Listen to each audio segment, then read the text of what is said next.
মহাভারতে হস্তিনাপুর যারা এখানে বাবা তত্ত্বজ্ঞানী, যারা শাস্ত্রজ্ঞানী, যারা পাঠ করেন বা শোনেন, কুরুপক্ষে ছিলেন আমার পিতামহ ভীষ্ম, আর পাণ্ডব পক্ষে ছিলেন আমার ভগবান কৃষ্ণ। তার দাদু ভীষ্ম আমার দুর্যোধনের পক্ষে ছিল। একদিন আমার দুর্যোধন রাগান্বিত হয়ে এসে আমার দাদু ভীষ্মকে একটা বড় কথা বলে ফেলেছিল। ও দাদু, আমার বাড়ি থাকো, আমার বাড়ি খাও, আমার বাড়ির অন্ন ধ্বংস করো, আর তুমি বলতে পারছো না কি করলে পাণ্ডবরা নিধন হবে? মনে রাখবেন বাবা, কোন ব্যক্তিকে যদি খাইয়ে তুলনা দেওয়া যায়, এর মতো বড় দুঃখ আর পৃথিবীতে কিছু হয় না। তা পিতামহ ভীষ্ম করজোর করে দুর্যোধনকে বলেছিল, দুর্যোধন, এত বড় কথা তুমি বলতে পারলে? যাদের জন্য আমি বিয়ে থা করলাম না, যাদের জন্য আমি সংসারী হলাম না, সেই তুমি আমাকে বলছো আমি তোমার অন্ন ধ্বংস করি? বেশ, তাহলে আমি যখন তোমার অন্ন ধ্বংস করি, আজ আমি প্রতিজ্ঞা করলাম, আজ রাত 12টার সময় আমি ধ্যানা যোগে বসবো, আর যখনই ধ্যানে বসবো রাতের অন্ধকারে তোমার স্ত্রীকে একবার আমার কাছে যেতে বলবো। দুর্যোধনের স্ত্রী যদি যায়, তাহলে বাবা পাণ্ডবদের মৃত্যু পান দুর্যোধনের স্ত্রীর হাতে তুলে দেবে।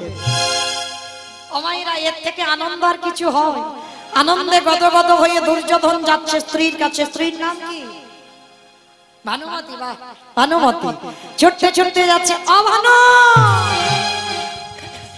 ভানু, ও ভানু।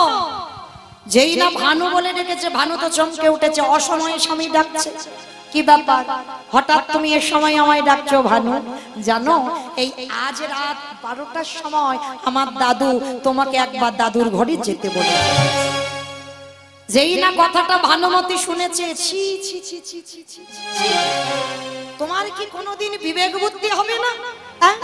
তোমার দাদু বিয়ে করেনি, তোমার দাদু সংসার করেনি, আর আমি যৌবন বয়সে নাচবো, আমাকে 12টার সময় রাত্রিবেলা যেতে বললো, আর তুমি আমার এমন অধম স্বামী, তুমি আমাকে 12টার সময় পরপুরুষের ঘরে পাঠাচ্ছ?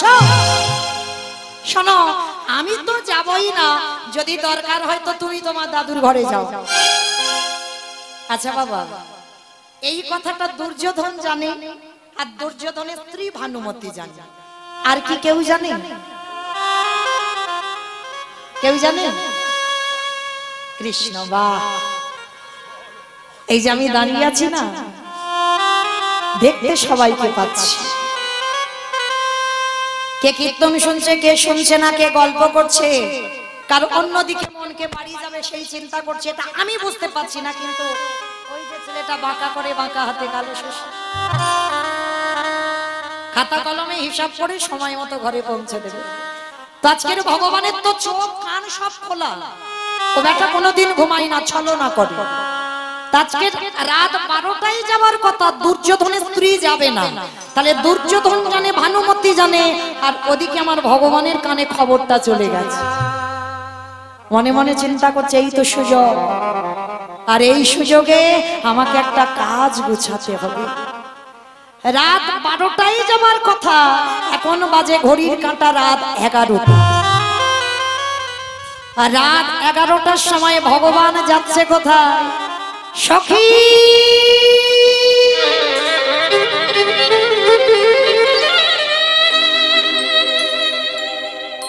সখী।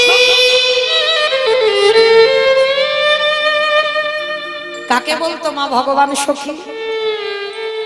দ্রৌপদী। ভগবান দ্রৌপদীকে সখী বলে ডাকতো, আর আমার দ্রৌপদী ভগবানকে সখা বলে ডাকতো। রাত 11টার সময় দরজায় গিয়ে ধাক্কা দিচ্ছে, সখী দরজা খোলো, তোমার সঙ্গে খুব দরকার। আচ্ছা বলেন তো বাবা, রাত 11টার সময় যদি কোনো পরপুরুষ দরজায় গিয়ে ধাক্কা দেয়, সখী তোমার সঙ্গে খুব দরকার, উঠে এসো, কি মাইরা চলে যাবেন? রাত 11টার সময় কোনো পরপুরুষ ডাকলে চলে যাবেন?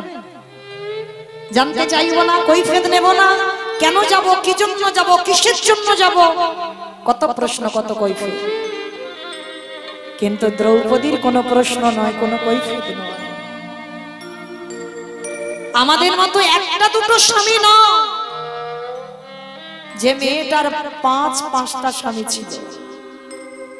যখনই আমার ভগবান দরজায় দাঁড়িয়ে ডেকেছে, সখী উঠে এসো, পঞ্চস্বামীর চরণ ছেড়ে দিয়ে দরজায় গিয়ে দাঁড়িয়ে দেখছে কৃষ্ণ দয়াময় দাঁড়িয়ে আছে। কি বাবা, যে তত্ত্ব দ্রৌপদী জানে সেই তত্ত্ব আপনারা আমরা জানি না কেন?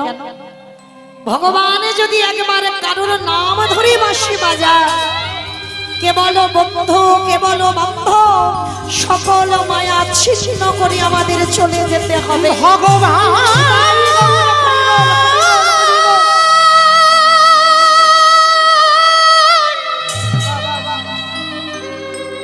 যেদিন না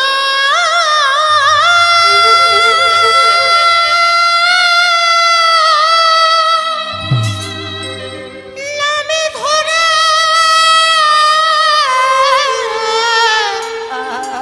বাঁশি বাজাবে,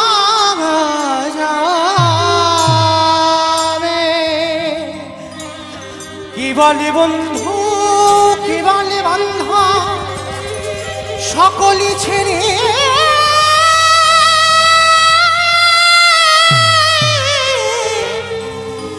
আমাদের চলে যেতে হবে।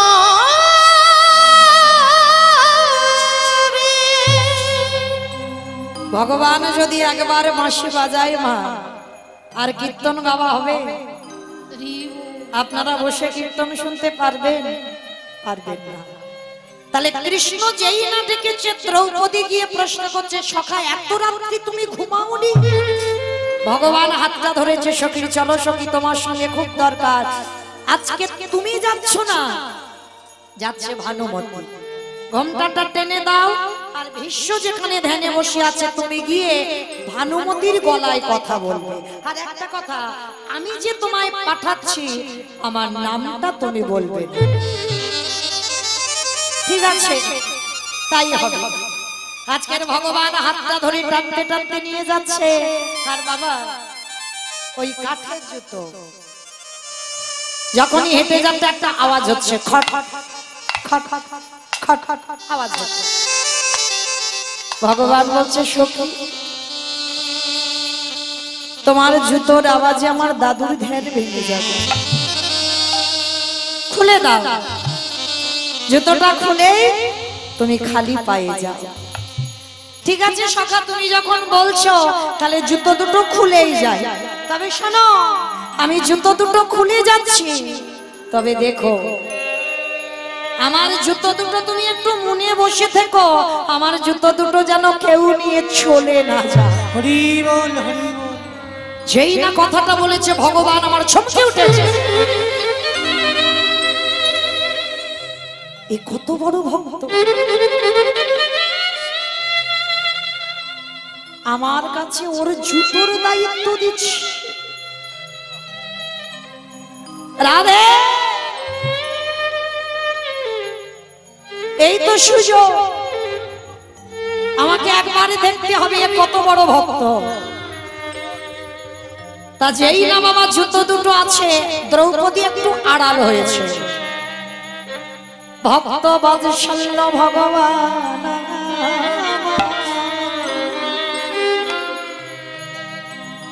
যেই না দ্রৌপদী আড়াল হয়েছে, কৃষ্ণ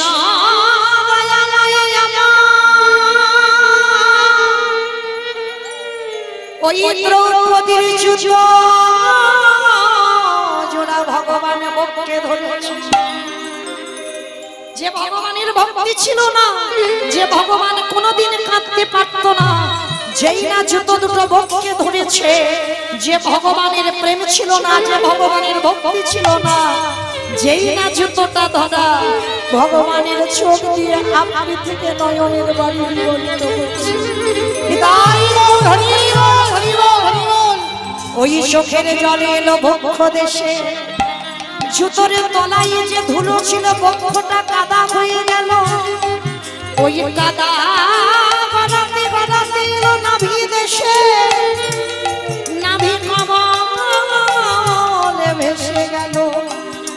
কমল থেকে এলো জানো দেশ, জানোটা ভেসে গেল জানো দেশ থেকে। আজ ধরণীটা, আজ ধরণীটা, আজ ভগবানের কেমন ভেসে ভেসে যায়। দ্রৌপদী গো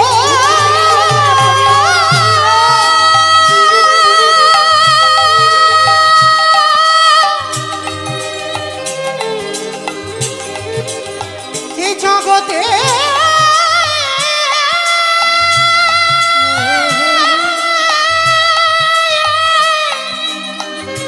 সবাই আমায় ভালোবাসে,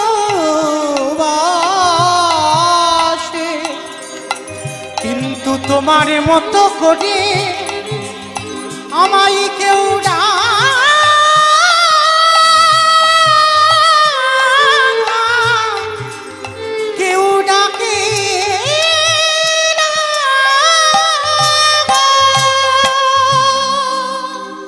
যে ভগবানের ভক্তি ছিল না বাবা। জুতোটা যেই না কৃষ্ণ আমার বুকে ধরেছে, আপনি থেকে নয়নে বাড়ি ঢুকছে। আড়ালে দ্রৌপদী দেখতে পেয়েছে কৃষ্ণ জুতো ধরে কাছে ছুটে এসেছে, সখা শেষ পর্যন্ত তুমি চুরি করলে।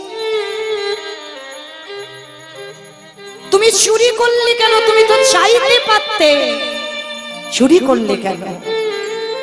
সখা তুমি যদি চাইতে আমি কি না করতাম? আমি তো তোমায় দিয়ে দিতাম।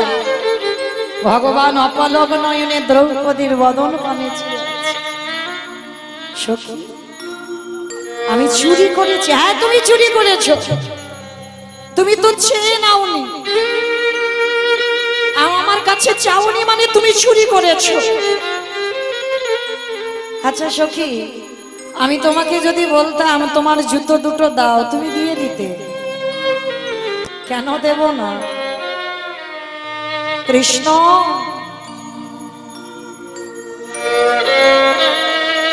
নিতাই গৌর হরি বল, হরি বল, হরি বল।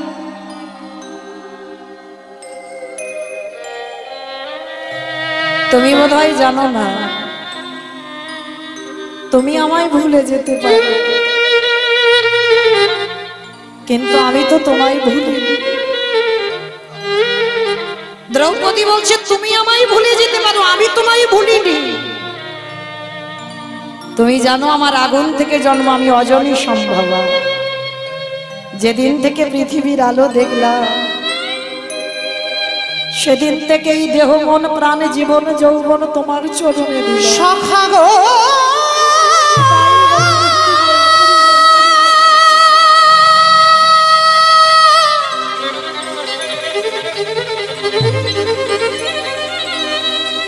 আমার শৈশব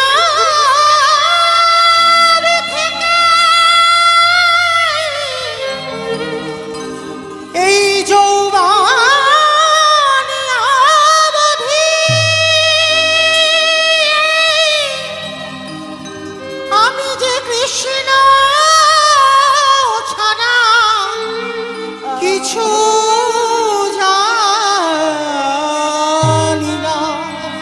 এই দেহ যদি তোমার হয়ে যায়, কৃষ্ণ ছাড়া কিছু মানি না। সখা গো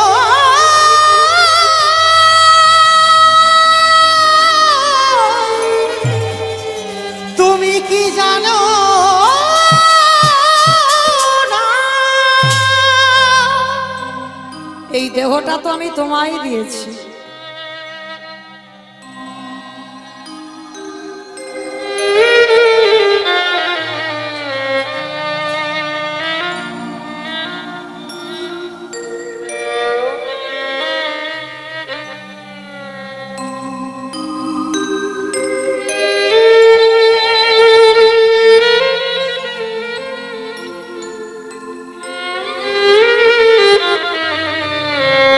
নিতাই গৌর কৃষ্ণ প্রেমানন্দে হরি বল, হরি বল, হরি বল, হরি বল। দ্রৌপদী বলছে আমার এই দেহটা যদি তোমার হয়ে যায় সখা, তাহলে কি আমার চরণের জুতো দুটো আমার? অমাইরা কত বড় ভক্ত দেখেছে? আপনারাও তো আমার ভগবানকে ভালোবাসে। ভগবানের মাথায় কোনোদিন নিজেদের জুতো দুটো তুলে দিতে পারবে? কেন পারবে না? পাপের ভয়। কিন্তু দ্রৌপদী বলেছিল, দেহ যদি তোমার হয়ে যায় তাহলে এই পায়ের জুতো দুটো কি আমার?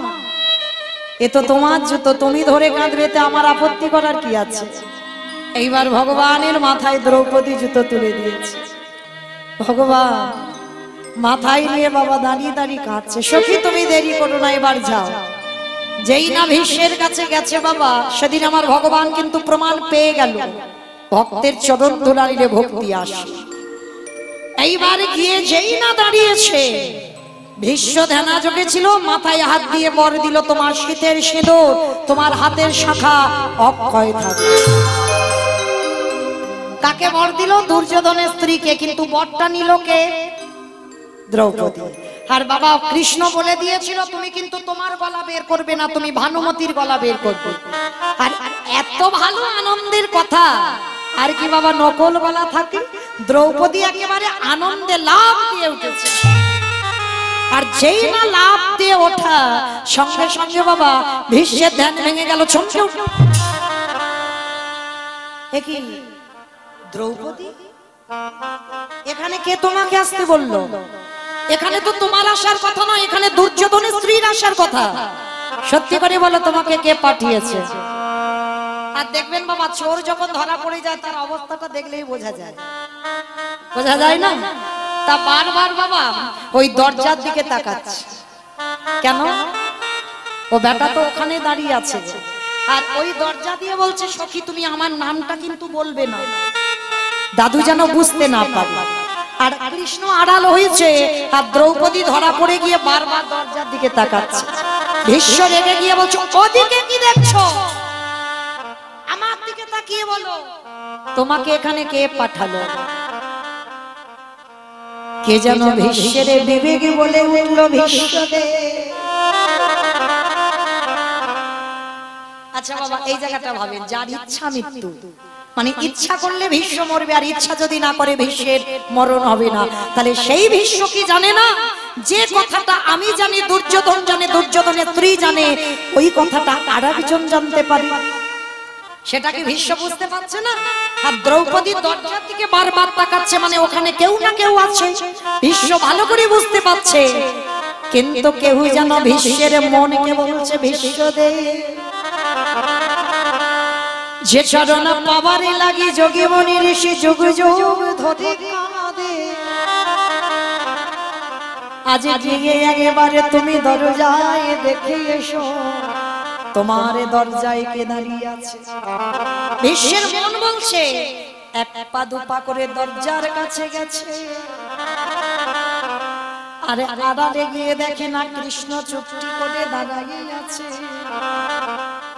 ভীষ্ম গিয়ে ডাকছে, কিরে আমার দরজা তো খোলাই ছিল, তা দ্রৌপদীকে ভিতরে যেতে বললি, তা তুই বাইরে ওই রকম করে দাঁড়িয়ে আছিস কেন? তুই ভিতরে আয়, তুই বাইরে কেন? ভগবান বললেন, ভীষ্মদেব এই জগতে সবার দরজায় আমি দাঁড়ায়ে আছি, আমি দাঁড়াই আছি। সবার দরজা কোন দরজা বাবা? ইট বালি সিমেন্টে গাঁথা দিয়ে শালকাঠের দরজা না, এই রক্ত মাংসে দেহ ভরা এই যে ঘর, এই ঘরে আমার কৃষ্ণ কথায় বাম দিকে হাত দিয়ে দেখেন, ধর ধর ধর, যেটাকে ইংরেজিতে হার্ট বলছে, ওটাই তো কৃষ্ণ। যেদিন ধবে ধবে আমার যে বন্ধ হবে, কেবল বন্ধ কেবল বন্ধ, সকল মায়া ছিন্ন করে যেতে হবে। ভগবান বলছে, ভীষ্ম তুমি দেখেছো বটে, কিন্তু তোমার ডাকা এখন সঠিক হয়নি। যেদিন তোমার ডাকাটা সঠিক হয়ে যাবে, আমি দাঁড়িয়ে রইলাম তোমার দরজার ধারে, যেদিন তোমার ডাক সঠিক হবে আমি সেই দিনে তোমার ওই হৃদয়ে ঘরে গে ঘরে প্রবেশ করব যেদিন তোমার ডাক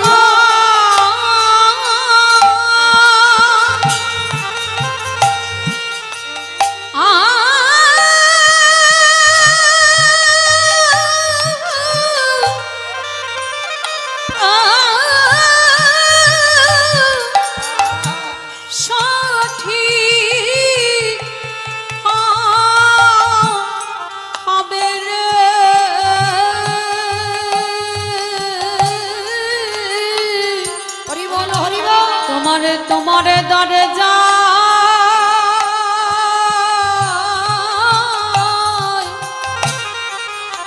সেদিন আমি দর্শন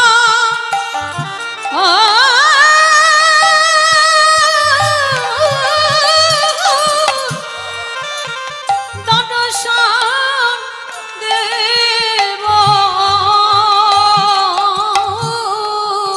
বিশ্ব বলল কৃষ্ণ রে অরে কৃষ্ণ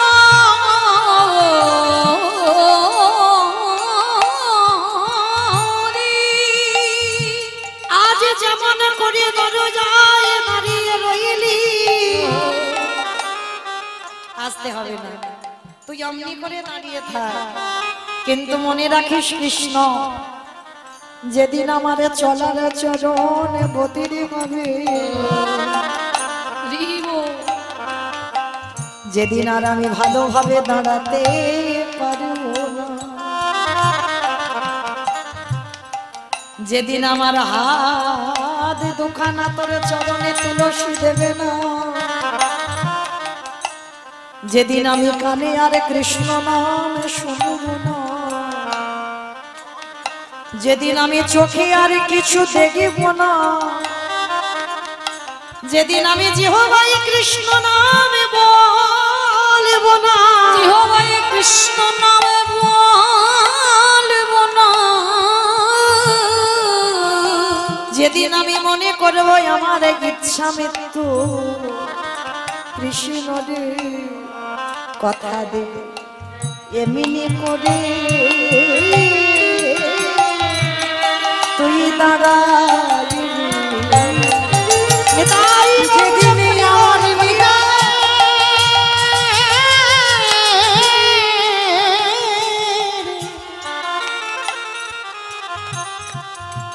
আমার নিদানের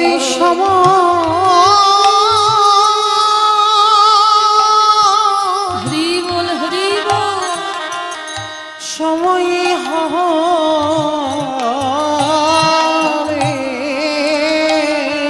সেদিন এমনি করে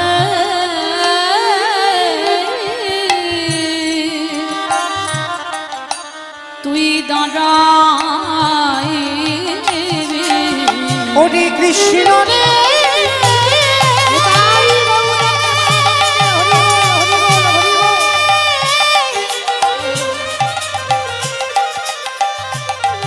ওরে তোর চরণে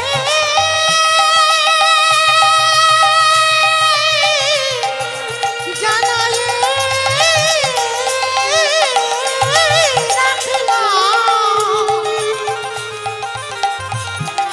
যেদিনই আমার নিদানের সময় হবে সেদিন তুই ভক্তির ভগবান হয়ে আমার দরজায় আমার এমনি করে